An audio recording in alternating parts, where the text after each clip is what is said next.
from behind the there.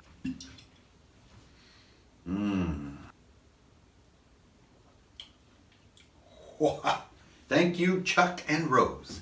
Greetings, programs. Hanker and Fernail here. Welcome back to another awesome episode of Runehammer. We are going to do a long overdue video right now. I'm going to do it. I'm alone here. There's no we. What am I saying? Anyway, gonna do it. Titled Monster Mind.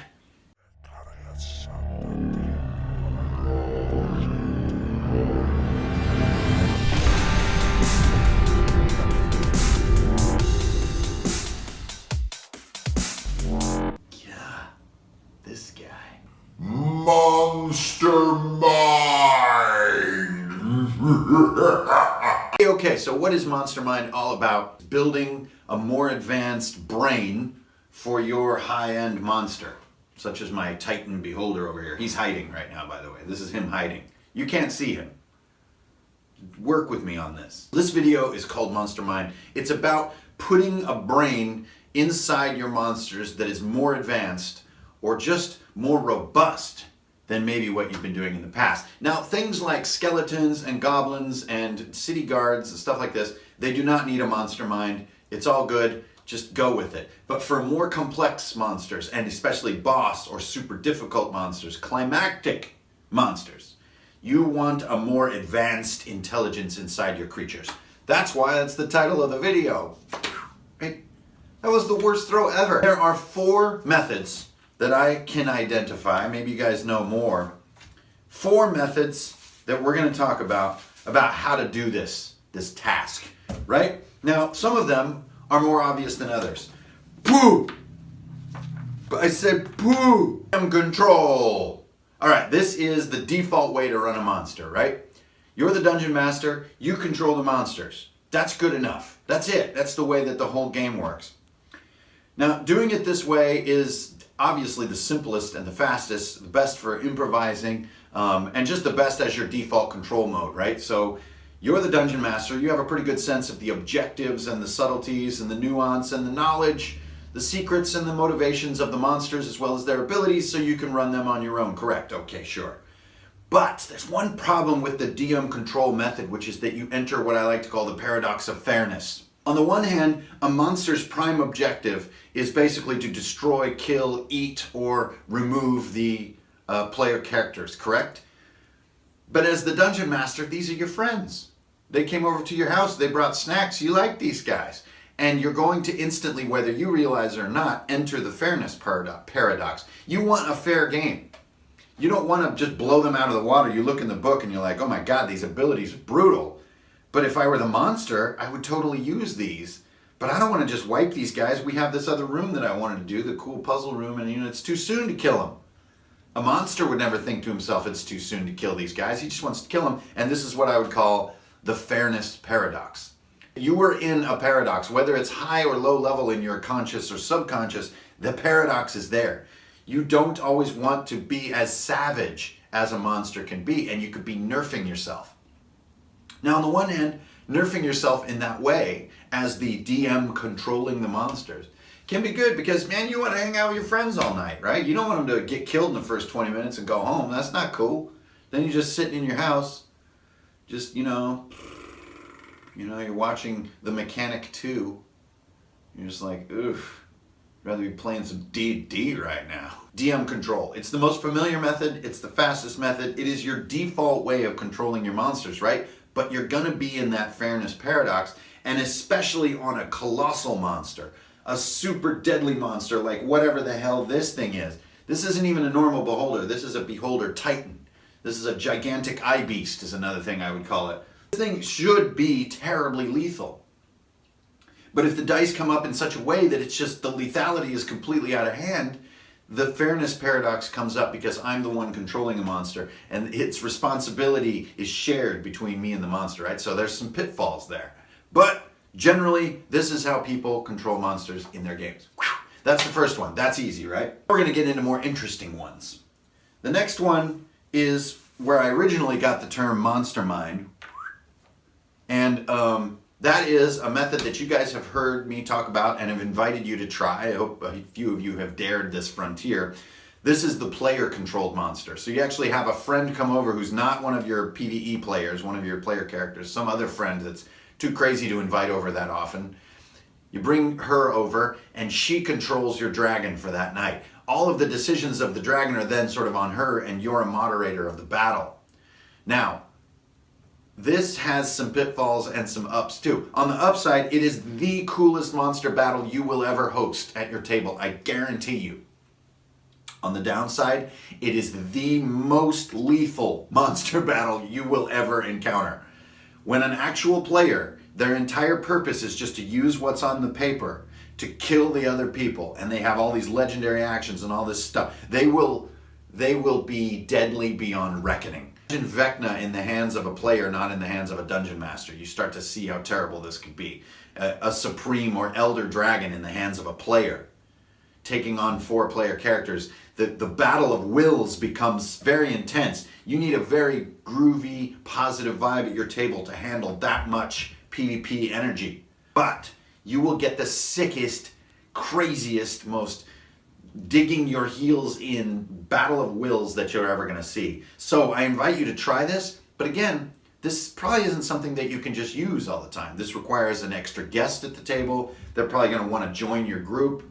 You know, and then next thing you know, you've got like an Arkan type character, you know, like on Critical Role, and God knows what's going to happen. Okay, so this is a little much to handle, but can be really cool. But that's the second method that I see to control a big boss monster, like my friend Clarence here. This is Clarence, the Beholder Titan. So that's that one, but you know, maybe that's not for you. Whew, she's gone. All right, so next, what we're going to talk about is the 2 really interesting ones. And I think these are going to be completely within your workshop. You're going to be able to execute these at your next game. And I just want to give you some thoughts on how to do it. All right. Dice Mind. This is the most rudimentary form of AI that you can conjure for an enemy. Now, it has some very strange pitfalls. So, in the case of my friend here, we finally get into my book, so I don't need to belabor you guys with showing you the page I'm looking at. But this is basically the iBeast in the Index Card RPG core book. I have the iBeast page right here, and the simplest version of a dice mind is that he has 8 possible beam weapons, right? So, did I make this guy with 8 eye stalks? Very simple. He attacks twice, and he rolls for which beam he uses, right? And this is a classic way to run a Beholder or an iBeast, or even a dragon. If a dragon has 5 possible attacks and 2 attacks on a turn or 3 attacks on a turn, you just put dice numbers on all of them, pop, roll those dice out, and roll them in front of the players, and they have to deal with what happens. So if you're rolling low, it's like claw, claw, tail, right? This is classic with a lot of monsters, is claw, claw, tail. Claw, ta, cha. That would be like a low roll on the dice. Then you save the more horrible things like breath weapons and spell casting and beams and, like sort of, I always have like a seismic attack with large monsters, like where they go up and come down and go and everything has to roll or fall down. It's like a disabler attack. That stuff is saved for a high roll. So if I have 8 abilities to choose from, there's my 1d8, throw it down, I get an 8. All the players should go, no, right? But if I roll a 1, 2, 3, they're all like, whew, claw, claw, tail, we can defend that. Get the tank out there, clang, clang, clang. Okay, we got another round to try to take this sucker down. What you're trying to create is one, AI. Because you don't want to choose what the monster's going to do. I know DM control is the most common form, but you don't want to be choosing. You're a jerk, right? Because if you're going to be honest with the fairness paradox, you want to choose the most high-powered stuff all the time. And it becomes kind of trolly in a way. But if you choose the weak stuff, then it feels like, well, come on, he would be breathing on us right now, wouldn't he?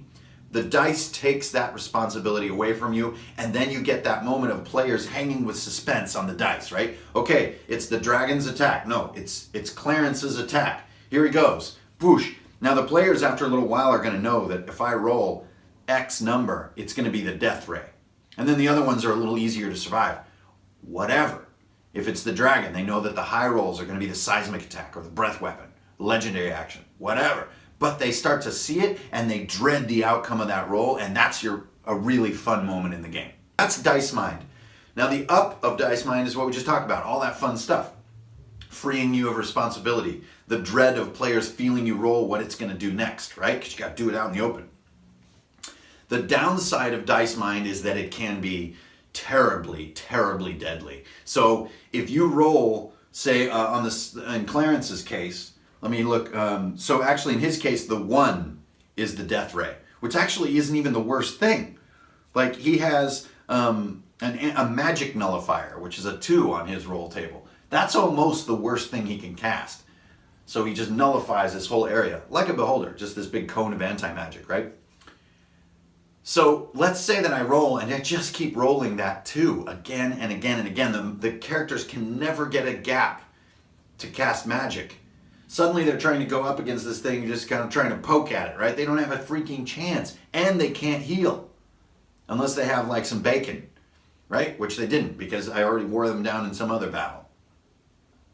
This can make Dice Mind terribly lethal, and you just have to shrug because the dice are being evil. Now, if you have a shrug because dice being evil is totally groovy at my table kind of aesthetic, then Dice Mind is for you. But there you go. I'm sure a lot of you guys already use Dice Mind, but that is my take on it, why it can be awesome and why it can be very deadly and kind of scary.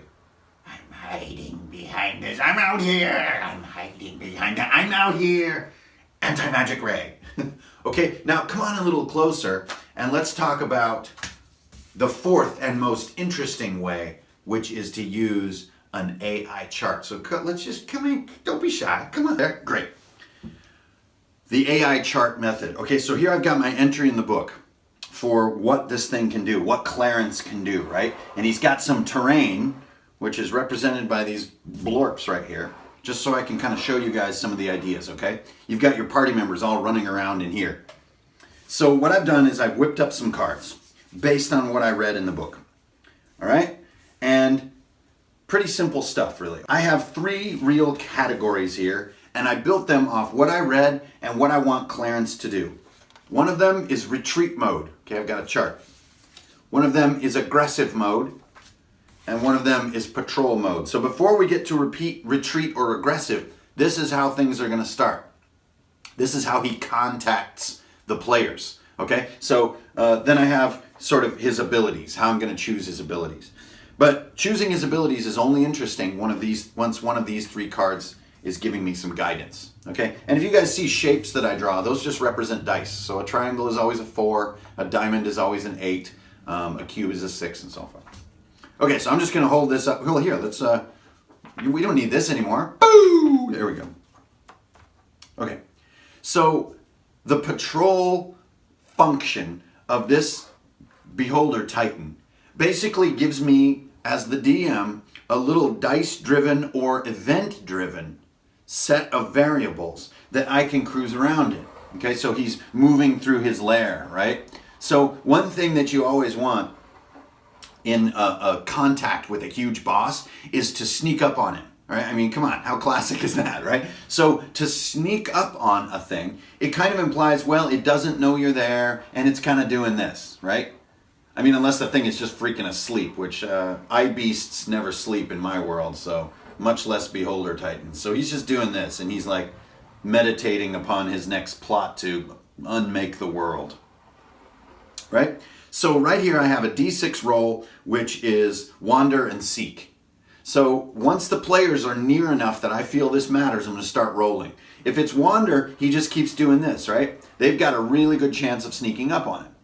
But then if I get the other half of the roll, Seek, then he kind of goes, maybe something is in my lair. Maybe I should go look around for it. And then the next sort of stealth roll for my players is going to be hard, or is going to be a little harder. Right? Or maybe one of them was out in the open and they're spotted.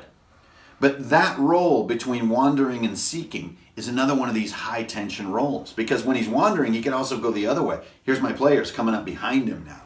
And then they can hide again. Then he's like, huh? And me rolling wander is kind of like rolling, it was nothing. And he continues with life, right? His little exclamation point from Metal Gear disappears and he goes back to wander.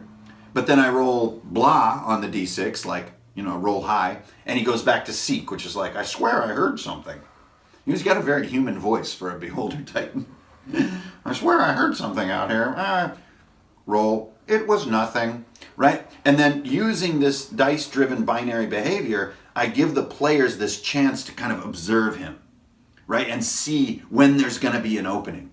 And then they realize, well, he's probably only going to do these two things. They basically infer my AI chart, and that's a good thing, because then there's reason and there's rhyme to how this thing is behaving, and they can exploit that.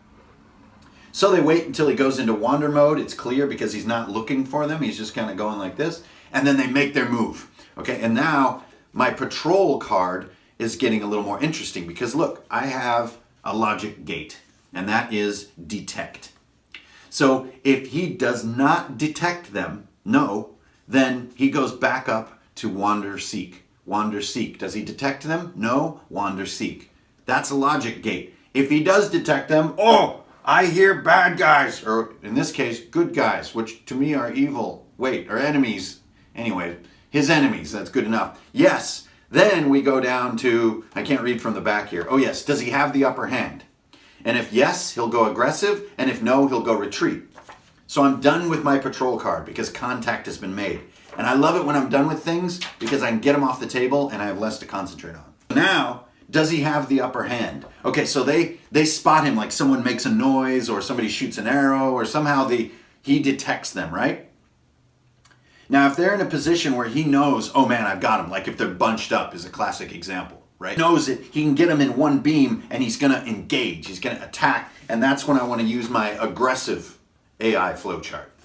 But if he looks out and he sees one guy standing here and he knows there are like 5 other player characters, 5 other legendary heroes like in his lair and he's not sure where, then he's gonna nope out of that and he's gonna go into his retreat behavior. So do you see how I'm using the upper hand logic gate on my detection chart?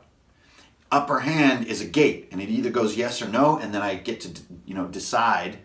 The beauty is I don't decide what he has to do. Okay, so then let's just go through the 2 charts that I made for retreat and aggressive, his 2 sort of modes of behavior. Okay, so let's say retreat. So he comes out, the guys are not in a position that he is at an advantage. I have to hold this up to see through it. And so he pulls back a little bit, right? And so the logic gate on retreat is, does he have a moment of safety? So if he does, what he's going to do is heal and move around. It's very easy, right? And in this case, yeah, maybe he can get back here and they can't reach him or see him. I mean, his miniature is a little oversized, like it's not even miniature. I really made it as like a coffee table piece. He heals himself and moves around. Now he hasn't been hurt yet, or maybe he has, but he just kind of does this and he keeps on wanting to go over here and I'm doing this. The answer is no. Maybe there's a wall right back here and he has nowhere to go, no quarter. So a moment of safety, he goes down this side of the chart, no. So then he does a sequence. He does a spell, he heals himself, he uses line of sight, and then he heals himself. Remember, this is his retreat mindset.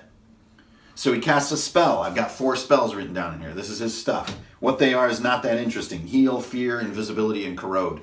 Corrode is the worst. Basically destroy items.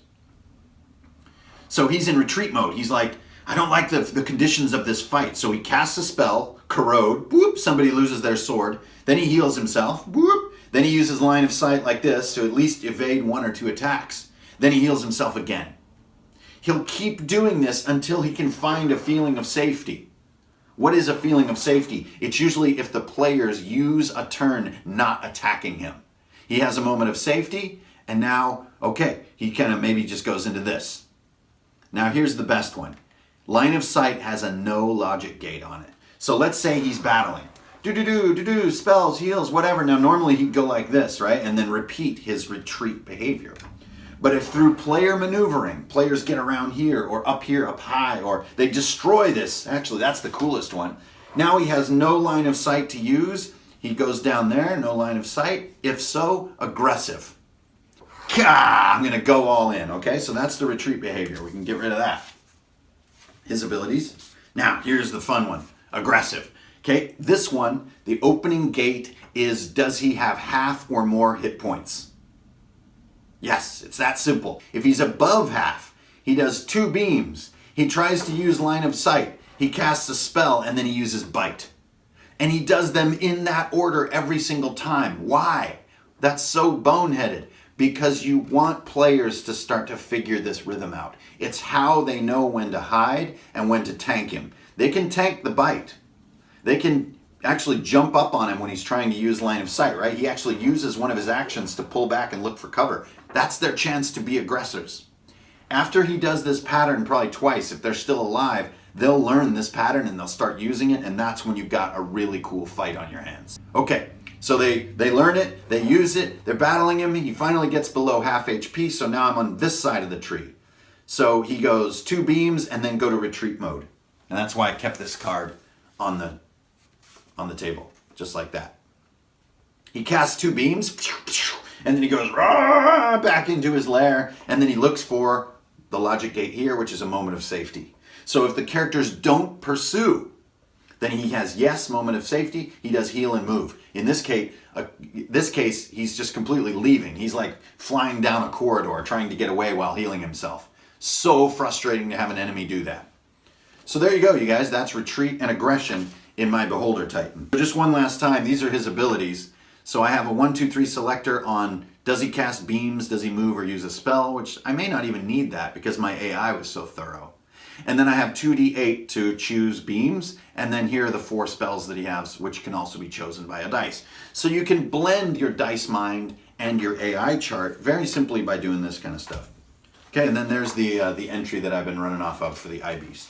All right, there it is. That is building an AI chart for your monster in a nutshell. I know it's moving about 1,000,000 miles an hour, but well, just maybe this will slow things down.